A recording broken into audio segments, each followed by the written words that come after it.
एक बच्चा अपने फादर की लाइसेंस गन लेकर खुद को गोली मार लेता है जस्ट बिकॉज उसको पता चल गया था कि उसका नीट में अच्छा रिजल्ट नहीं आने वाला था। और यही नहीं, तेलंगाना में 2, बिहार में 1 और कोटा में भी 1 सुसाइड के केसेस पाए गए और ना जाने कितने दवा भी दिए गए होंगे। तो प्रॉब्लम कहाँ पे आ रहा है? इज़ इट कि हमारे बच्चे जनरेशन बाय जनरेशन वीक होते जा रहे हैं, या फिर बढ़ती कंपटीशन, और या फिर एजुकेशन सिस्टम? तो पिज़्ज़ा रिपोर्ट्स की माने, जिसमें सिर्फ इंडिया ने 2009 में पार्टिसिपेट किया था, उसके बाद उन्हें लगा कि हम इतनी लो रैंक ला रहे हैं तो उन्हें डिक्लाइन कर दिया पार्टिसिपेट करने से। सो 2009 की रिपोर्ट में देखा जाए तो इंडिया ने अपने कुछ 5 स्टूडेंट्स भेजे थे, उनमें से इंडिया को 74 कंट्रीज़ में 73rd रैंक लगी थी। नमस्कार, मेरा नाम है स्वेट्स और आप देख रहे हैं स्वदेशी फिलोसोफर। शुरुआत कर लेते हैं थोड़ी सी हिस्ट्री से। जब हिंदू राजा को मतलब सब एरिया पे राज था, अलग अलग तरह के टेरिटरीज पे, तो तब गुरुकुल सिस्टम चला करता था, जैसा कि आप सभी जानते ही होंगे। जो मतलब सिटी लाइफस्टाइल से थोड़ा सा दूर हुआ करता था और उस तरह का गुरुकुल सिस्टम चला करता था। और किसी को हायर एजुकेशन करना था तो वो यूनिवर्सिटीज़ जा सकता था, जैसे तक्षशिला और भी बहुत सारी यूनिवर्सिटीज़ हुआ करती थी जहाँ पर आप वो सब कर सकते थे। और डिग्रीज विग्रीज तो हुआ नहीं करती थी, मतलब आपको गुरु का जो ज्ञान मिला है वो रहता था और आपको संवर्तना एज अ आपका ग्रेजुएशन सेरेमनी हो जाती थी। उस समय शास्त्रार्थ से भी अपनी रैंक्स को बढ़ाया जा सकता था। और तब बच्चे लोग वॉर में भी बहुत ज़्यादा इंटरेस्टेड थे, तो बहुत सारे मतलब क्षत्रियों के जो बच्चे थे वो वॉर्स में चले जाया करते थे। अब इसके बाद धीरे धीरे मुगल का पीरियड आने लगा। वो लोग ने भी हिंदू एजुकेशन सिस्टम के साथ एकदम से खिलवाड़ नहीं किया, वो कन्वर्जन करते थे।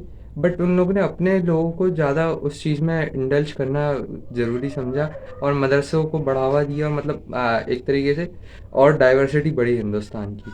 उसके बाद आया ब्रिटिश पीरियड। ब्रिटिश पीरियड में असली चेंज आया, क्योंकि आप सभी जैसे एक मैकॉले नाम का इंसान को जानते होंगे। उसने क्या करा कि उसने गुरुकुल्स को बंद करवाना शुरू करा और उसकी जगह कॉन्वेंट स्कूल को उसने प्रायोरिटाइज करा। और सबसे बड़ी बात यह है कि उसने 1-1 रुपए की लीज में बड़ी बड़ी ज़मीनें दी कॉन्वेंट स्कूलों को, ताकि वो चले और उसमें हिंदू का बच्चा और सारे तरह के सब मतलब सारे बच्चे जाए और स्टडी करें। मैकॉले के एजुकेशन सिस्टम के साथ ये 3 मेजर प्रॉब्लम्स थी। पहला तो ये कि ब्रिटिश एम्पायर के टुवर्ड्स बायस था। दूसरा ये कि वो क्रिश्चियनिटी को लोगों के ऊपर फोर्स करता था और जीसस और मतलब उनके सारी चीज़ों के बारे में पढ़ने के लिए सभी बच्चों को फोर्स करता था। और तीसरा सबसे मेन एग्ज़ाम सिस्टम, जो कि सभी बच्चों के लिए एकदम न्यू सा था। 8 तक का एजुकेशन तो फिर भी ठीक ही है, उसमें मतलब बेसिक चीज़ें सिखाई जा रही है जो हर इंसान को पता होनी चाहिए। पर असली डील जो है वो 9th और 10th से शुरू होती है। 9th में साइंस की बात की जाए स्पेसिफिकली, तो उसमें ऐसी ऐसी चीज़ें सिखाई जा रही है जो किसी कॉमर्स या आर्ट्स वाले स्टूडेंट्स को कभी काम नहीं आने वाली। सेम गोज़ फॉर 10th, ऐसी ऐसी चीज़ें सिखाई जा रही है जो कि मतलब वो नहीं आने वाली किसी आर्ट्स या कॉमर्स वाले स्टूडेंट्स को काम। इवन 11th-12th की बात की जाए, सिर्फ मैथ्स साइंस और बायो वालों की, मतलब नीट वालों की स्पेसिफिकली बात की जाए, तो उनको फिज़िक्स भाई क्यों पढ़ाई जा रही है? मतलब उनको फिज़िक्स कहीं काम नहीं आनी है। वो जो भी मेडिकल ब्रांच में जाएंगे वो लोग बीटेक तो कर नहीं सकते डायरेक्ट, तो जो भी मेडिकल ब्रांच में जाएंगे उनको फिज़िक्स तो मतलब जितनी पढ़ाई जाती है उतनी तो बिल्कुल भी काम नहीं आने वाली है। तो पढ़ाई क्यों जा रही है? मतलब नीट में है कि फिज़िक्स, मतलब अगर आपको बायो वालों को फिज़िक्स पढ़ानी भी है तो ऐसी बायो वाली फिज़िक्स होनी चाहिए थी। इस फिज़िक्स का क्या मतलब है? एक आईआईटी वाला बंदा था, उसने बताया था कि कैसे उसको यूज़लेस इक्वेशन पढ़ाई जाती थी। उसके डिफेंडिंग में एक प्रोफेसर ने वीडियो बनाया था और बताया था कि कैसे ये वाली इक्वेशन यहाँ काम आती, ये वाली इक्वेशन यहाँ काम आती। अरे लेकिन भाई बंदे को अगर वो कोर्स करना ही नहीं है तो उसको पढ़ाई क्यों जा रही है? मतलब कॉलेजेस में भी ये चीज़ अभी भी भरी हुई है कि आपको स्पेसिफिकली आपने सोच लिया कि आपको क्या करियर का पाथ चूज़ करना है, फिर भी आपको यूज़लेस चीज़ें पढ़ाई जाती है, जैसे कि लकड़ी घिसवाना। इसी चीज़ का नुकसान हम सरकारी नौकरियों में देख पाते हैं कि हम भाई पीएससी में उनको पढ़ा देंगे कि इस सन के में क्या हुआ, ये बताओ इस सन में क्या हुआ, और ये सब पढ़ा देंगे, और उनको जो असली समाज सेवा का रूप है वो सिखाएंगे नहीं। और उनसे क्या होता है, वो उसको पढ़ लेते हैं, फिर उसके सरकारी अफसर बन जाते हैं। उनको ना इंटीग्रिटी रहती है, ना डिग्निटी, किसी से बात करने का तरीका ना कुछ, और फिर उसके बाद उससे समाज में प्रॉब्लम्स क्रिएट होती है। मतलब ये चीज़ हर नौकरी में कॉमन है। आपने देखा हो कि मतलब इंसान को एक डेड ज़ॉम्बी बना दिया जाता है और उसको पढ़ो पढ़ो पढ़ो, इसका मतलब अर्थ नहीं पूछो कि आपको ये क्यों पढ़ रहे हो और इसका मतलब क्या है, सिर्फ इस चीज़ को पढ़ो, रटो और दिमाग में भर लो। इसी वजह से कॉर्पोरेट जॉब्स में भी इंसान कभी अनहैप्पी रहता है और उस चीज़ को पैशन के साथ बहुत ही कम लोग परखाते हैं। खैर, इस बारे में जितना क्रिटिसिज्म किया जाए उतना कम है, लेकिन मेरे पास एक जो नया एजुकेशन सिस्टम का प्लान है वो मैं आपको दिखाना चाहता हूँ। तो गाइस, मैंने जो मॉडल तैयार किया है वो कुछ इस तरह से। मैंने इस एजुकेशन सिस्टम का नाम दिया हैप्पी एजुकेशन सिस्टम, क्योंकि ये बच्चों की खुशी के लिए। सो इसमें दो तरह के सब्जेक्ट्स होंगे। पहला तो आप जो भी बनना चाहते हो, engineer, doctor, farmer, sports person, चाहे कुछ भी बनना चाहते हो उसका सब्जेक्ट, और दूसरा जनरल नॉलेज। सो पहले सब्जेक्ट की बात कर ली जाए तो इसमें हम जो भी चूज़ कर सकते हैं, मतलब हमें जो भी बनना हो। स्पोर्ट्स पर्सन बनना हो तो हम स्पोर्ट्स चूज़ कर सकते हैं, और जो भी बनना हो वो चूज़ कर सकते हैं, और कभी भी स्वैप भी कर सकते हैं। अब इसमें क्या होता है कि जो एक बच्चा रहता है, जैसे उसको स्पेस में जाना है, सो उसको क्या करना पड़ेगा, जो ये सीढ़ियाँ हैं ये लेवल्स होंगी, हर लेवल्स पर एक छोटी छोटी बुक्स होंगी, मतलब हर तरह की बुक्स होंगी।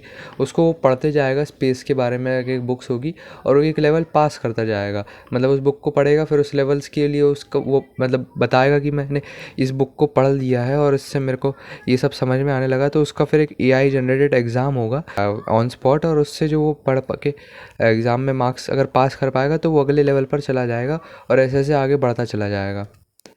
और अगर कोई बच्चा सोचता है कि नहीं यार मेरे को स्पेस वाला नहीं बनना, मेरे को स्पोर्ट्स पर्सन बनना है या कुछ और बनना है, सो क्या बोलते हैं, वो क्या कर सकते हैं कि जो उसकी पहले की मतलब जो भी उसको बनना है उसकी सारी पहले की बुक्स ले सकता है और उनको पढ़ सकता है, और धीरे धीरे उनको पढ़ के लेवल्स पे लेवल पास करे जा सकता है एक के बाद एक, क्योंकि ईजी रहेंगे और वो ईजिली पास भी कर जाएगा, क्योंकि उम्र के साथ बुद्धि बढ़ती जाती तो वो आसानी से पास करता जाएगा। और ये स्पोर्ट्स के लिए भी अप्लाई होता है कि आप क्रिकेट में चाहो तो क्रिकेट में आपको धीरे धीरे एक लेवल पार करते जाओगे, फिर आपको अगर आगे जाकर मतलब ऐसा लगेगा कि मैं नहीं कर पा रहा हूँ यार, मतलब मेरे से अच्छे अच्छे है, तो मैं सोच रहा हूँ कि और कोई करियर में स्विच कर लूँ, इंजीनियरिंग में स्विच कर लूँ, या फिर BA में स्विच कर, मतलब आर्ट्स में कुछ में स्विच कर लूँ, मैं लॉयर बन जाऊँ।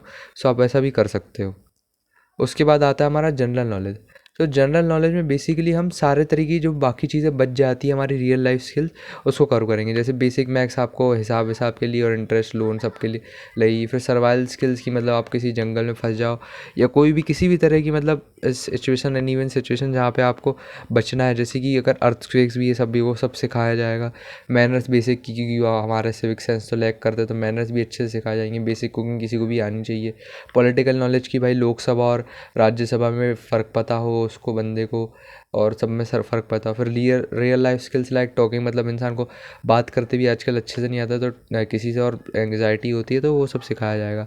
उसके बाद आइडेंटिफाइंग स्कैमर्स, मतलब स्कैमर्स से कैसे बचा जाए। सेल्फ डिफेंस थोड़ा बहुत बेसिक वो आना चाहिए। उसके बाद सेक्स नॉलेज है, जो कि हमारे स्कूल में नहीं सिखाया जाता, तो उसको भी अच्छे से इसमें सिखाया जाना चाहिए जनरल नॉलेज में। और हर तरह की जो स्किल्स हमें रिक्वायर्ड होंगी वो इस जनरल नॉलेज में कवर की जाएगी, और ये कंपलसरी सब्जेक्ट होगा, क्योंकि इसको पास करना सबसे ज़्यादा ज़रूरी होगा। सो गाइस, अगर आपने यहाँ तक की वीडियो देख ली तो थैंक यू सो मच यार। मैंने बड़ी मेहनत और मतलब आलस से बनाई है ये वीडियो। मैं सही बोल रहा हूँ कि मैंने ये वीडियो में ज़्यादा मेहनत नहीं लगाया। मेरे को लगता है ये वीडियो और लंबी हो सकती थी अच्छी अगर स्क्रिप्ट होती इसकी तो। पर जैसे जैसे मैंने ये तीसरी वीडियो भी अपनी लॉन्ग फॉर्मेट में ख़त्म कर दी, जो मेरे लिए बहुत बड़ी बात है। अब मैं अगले वीडियो से और मेहनत करूँगा, क्योंकि मैंने एक चैलेंज भी लिया। आप सब जैसे जानते ही होंगे, मेरे एक व्लॉग पे आवर व्लॉग्स वाले चैनल को सब्सक्राइब करके उस चैलेंज के बारे में जान सकते हैं। सो आपको अगर वीडियो अच्छी लगी तो मेरे चैनल को लाइक सब्सक्राइब सब कर दीजिएगा, और मैं अगली वीडियो प्रॉमिस करता हूँ कि बहुत अच्छी लाऊंगा।